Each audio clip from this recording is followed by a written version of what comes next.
তৈরি হচ্ছে ব্রিজ। পূর্ব মেদিনীপুর জেলার রামনগর এলাকায় এই অভিযোগ তুলে ব্রিজ তৈরির কাজে বাধা গ্রামবাসীদের। বন্ধ করে দেওয়া হয় ব্রিজ নির্মাণের কাজ। ঘটনাস্থলে উপস্থিত হয়ে গ্রামবাসীদের আশ্বস্ত করার চেষ্টায় শাসক ও বিরোধী দল। অন্যদিকে ঘটনার খবর পেয়ে ঘটনাস্থলে উপস্থিত হন রাজ্যের মন্ত্রী তথা এলাকার বিধায়ক অখিল গিরি। নিম্নমানের সামগ্রী দিয়ে ব্রিজ তৈরি করার অভিযোগে কাজ বন্ধ করে দিল গ্রামবাসীরা। ঘটনাটি ঘটেছে পূর্ব মেদিনীপুর জেলার রামনগর 2 নম্বর ব্লকের হারিমপুর ও দেপাল এলাকায়। ঘটনাস্থলে রাজ্যের কারামন্ত্রী তথা এলাকার বিধায়ক অখিল গিরি এসে পরিস্থিতি সামাল দেওয়ার চেষ্টা করেন। পঞ্চায়েত এবং গ্রামোন্নয়ন দপ্তরের উদ্যোগে ও পূর্ব মেদিনীপুর জেলা পরিষদের সহযোগিতায় প্রায় 12.5 কোটি টাকা ব্যয় করে হারিমপুর এলাকায় তৈরি করা হচ্ছে এই কংক্রিটের ব্রিজ। এই কাজের অনুমোদন পায় মেকিং টোজবাল লিমিটেড। স্থানীয়দের অভিযোগ, এই ব্রিজের কাজ করার জন্য নিম্নমানের সামগ্রী ব্যবহার করা হচ্ছে, তাই ব্রিজ নির্মাণের কাজ বন্ধ করে দেয় ক্ষুব্ধ গ্রামবাসীরা। গ্রামবাসীদের অভিযোগ, এই ব্রিজের পিলার এবং পেস্টিং এর ক্ষেত্রে সাধারণত লোকাল বালি ব্যবহার করা হচ্ছে, যা পরবর্তীকালে ব্রিজের গুণগত মান নিম্নমানের দাঁড়াবে এবং পরবর্তীকালে যে কোনো সময় বিপদ হতে পারে বলে আশঙ্কা করছেন গ্রামবাসীরা। সেই সঙ্গে তাদের আরও অভিযোগ, এই ঢালাইয়ের ক্ষেত্রে যে চিপস ব্যবহার করা হচ্ছে তাও নিম্নমানের। গ্রামবাসীদের দাবি, নিম্নমানের বালি দিয়ে এবং তার সঙ্গে কিছু ভেজাল বালি মিশিয়ে ব্রিজের কাজ হচ্ছে। এই ঘটনা জানাজানি হতেই ব্রিজের কাজ বন্ধ করে দেন স্থানীয়রা। মেকিং টোজবাল লিমিটেড সংস্থার কর্মী সনদ কুমার মণ্ডল বলেন, তাদের কাজের ক্ষেত্রে কিছু ভুল ত্রুটি রয়েছে, যা তারা স্বীকার করে নিয়েছেন। স্থানীয় তৃণমূলের জনপ্রতিনিধি অনুপ মাইতি বলেন, গ্রামবাসীদের অভিযোগ পেয়ে আমরা ঘটনাস্থলে এসেছি এবং দেখেছি সত্যিকারে নিম্নমানের কাজ হচ্ছে। তখনই আমরা এই কাজটি বন্ধ করি। পরবর্তীকালে এলাকার বিধায়ক তথা মন্ত্রী আসেন এবং তার সামনে পুনরায় কাজ শুরু করার আশ্বাস দেওয়া হয়। অপরদিকে বিজেপির রামনগর 2 নম্বর ব্লকের পঞ্চায়েত সমিতির সদস্য মাধবেন্দ্র সাউ বলেন, আমরা স্থানীয় গ্রামবাসী হিসাবে যখন এই জিনিসটি জানতে পারি তখন স্থানীয় রামনগর 2 নম্বর ব্লকের ব্লক আধিকারিককে আমরা ঘটনাটি জানাই। যদিও ব্লক আধিকারিক বলেন এই ব্যাপারটি তার জানা নেই, তবে যেহেতু নিম্নমানের কাজ হচ্ছে তাই আমরা রাজনীতির ঊর্ধ্বে উঠে এই কাজের প্রতিবাদ জানিয়েছি। এই ব্রিজ নির্মাণের ক্ষেত্রে সঠিক গুণগত মান যদি বজায় না রেখে কাজ করা হয় তাহলে পরবর্তীকালে বৃহত্তর আন্দোলনে নামার হুঁশিয়ারি দিয়েছেন এলাকার সাধারণ মানুষ। কিছুজন বেনিফিশিয়ারি ওনাকে ফোন করেছেন যে ব্রিজের ঢালাইয়ের ক্ষেত্রে কিছু ঢালাই শুরু হয়েছে, সেই ঢালাইয়ের ক্ষেত্রে আরিয়া বালি এবং চিপসগুলো যেগুলো ব্রিজের পক্ষে প্রযোজ্য নয় সেটা হচ্ছে। আমাকে মন্ত্রী সাহেব পাঠালেন এবং এই ঘটনাটা আজকে নয়, এই ঘটনাটা এখানকার এই যে ব্রিজটা নিয়ে বহু মানুষের বহুদিনের আবেগ। আমাদের সরকারের পক্ষ থেকে, মন্ত্রী সাহেবের তরফ থেকে, এলাকার জনগণ থেকে শুরু করে সব মানুষ, আপামর জনগণ সাধারণ সবাই, মানে রাজনীতির ঊর্ধ্বে থেকেও এই ব্রিজটার দীর্ঘদিনের দাবি ছিল এবং খুব গুরুত্বপূর্ণ ব্রিজ। এই ব্রিজটা রামনগর 1-2কে যোগাযোগ করছে, ভারী যানবাহন যেতে পারে না, মানুষের খুব অসুবিধা। আমি এসে দেখলাম এলাকাবাসীর যা বক্তব্য সেটা কিন্তু একদম সঠিক, কারণ যেভাবে বালি, যেভাবে চিপস যেগুলো দেওয়া হচ্ছে এগুলো ঠিক নয়, একদমই ঠিক নয়, মানে আমাদের নর্মাল সেন্স বলছে। আমি মন্ত্রী সাহেবকেও জানিয়েছি এবং আমরা এখান থেকে আমার পূর্ববর্তী যিনি জনপ্রতিনিধি বললেন যে আমরা উন্নয়নের বিরোধী নয়, আমরা সত্যি উন্নয়নের বিরুদ্ধে নই, কিন্তু এইভাবে যে কাজ হচ্ছে এটা একটা সম্যক সচেতনতা হতে হবে। কারণ এর আগে কথা হয়েছিল, ওনাদের কন্ট্রাক্টররা এসেছিলেন, বিধানসভার আগে মন্ত্রী সাহেব ছিলেন, প্রধানরা ছিলেন, তখন কথা হয়েছিল যে যখনই যা কাজ শুরু হবে পাবলিককে নোটিশ করে বা নজর দিয়ে কাজটা হবে, একটা নোটিশ করা হবে, টাঙিয়ে দেওয়া হবে, 2 প্রধানকে জানানো হবে, লাইন ডিপার্টমেন্টকে জানানো হবে। এরা কিন্তু কোনো কাজটাই করছে না। এবং আমি আপনাদেরকে আরও একটা কথা বলি, এরা যে বালিগুলো ব্যবহার করেছে, আমি এটা জানতে চাইছি, কন্ট্রাক্টর বাবু ওকে ডাকুন যে আপনি কেন আমার এরিয়ার সরু সরু বালি দিচ্ছেন। আমি নিজে বলেছি বহুবার যে আপনি কেন আমার এলাকার সরু বালি নেবেন, আপনার যদি বালি কেনা নেই তাহলে আপনি আমার এলাকার সরু বালি নেবেন কেন, আপনি আমার পাড় কাটছেন কেন, এটাও আমি বলেছি। তাই আমরা আজকে সম্যকভাবে সাধারণ মানুষের সাথে সবাইকে নিয়ে আজকে দিনের মতো আমরা এইখানে যে অবস্থায় আছে, কারণ আমরা তো প্রমাণ করতে পারবো না, যদি এরপরে কাজ হয়ে যায়, ভালো চিপস দিয়ে কাজ হয়ে যায়, তখন বলবে যে এলাকাবাসীর দাবি অন্যায়।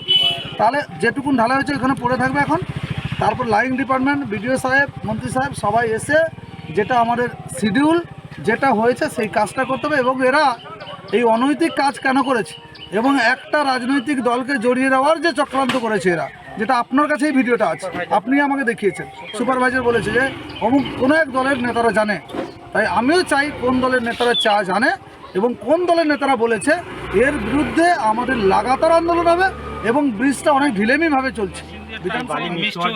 না কিন্তু জনসাধারণ সবাই বলছেন যে মেশিন দিয়ে নয়, আড়িয়া বালি হচ্ছে মানে আপনার ধরো 70 ভাগ আর বাকি আপনার মোটা বালি হচ্ছে 30%, যেটা আপনাকে প্রুফ করিয়েছে আপনাদের এখানে এতজন যে জনতা সব দাঁড়িয়েছে, এখানে কেউ তো মিথ্যে কথা বলছে না। আড়িয়া বালি সেখানে কোথায় পড়েছিল? আড়িয়া বালি এইখানে পড়েছিল, এখানে একটা বালু বালি পড়েছিল। শুনুন, দেখতে পাচ্ছ না কি মিক্স হচ্ছে বালুটা? আড়িয়া বালু আর মোটা বালু মিক্স হচ্ছে। চোখ নেই, তারপরে কত লাগবে? হ্যাঁ, চোখ বন্ধ হয়ে গেছে। আড়িয়া বালি আপনার মোটা বালি ঢেলেছিল কোথায়?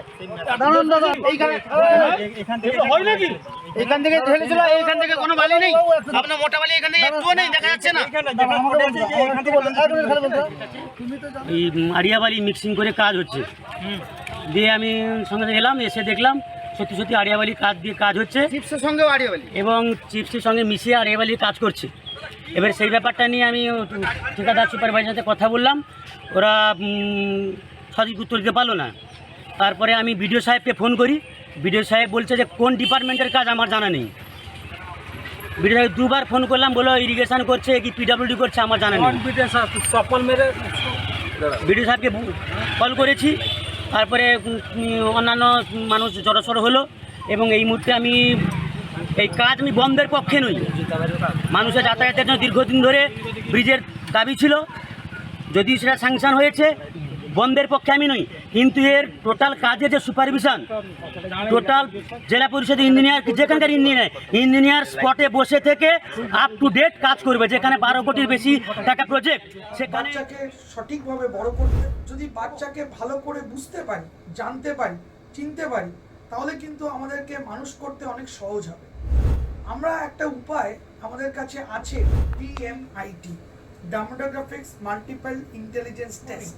আমরা আজকে একটা অদ্ভুত জিনিস নিয়ে কথা বলবো, যেই জিনিসটা আমরা সবাই চাই বাচ্চাকে সঠিকভাবে বড় করতে, এবং বাবা মা হিসেবে বাচ্চা যাতে বাবা মার চেয়েও আরও ভালো শাইন করে, আরও ভালো যেন কাজ করে, সেটা সব বাবা মাই চায়। এর জন্য আমরা যদি বাচ্চাকে ভালো করে বুঝতে পারি, জানতে পারি, চিনতে পারি, তাহলে কিন্তু আমাদেরকে মানুষ করতে অনেক সহজ হবে।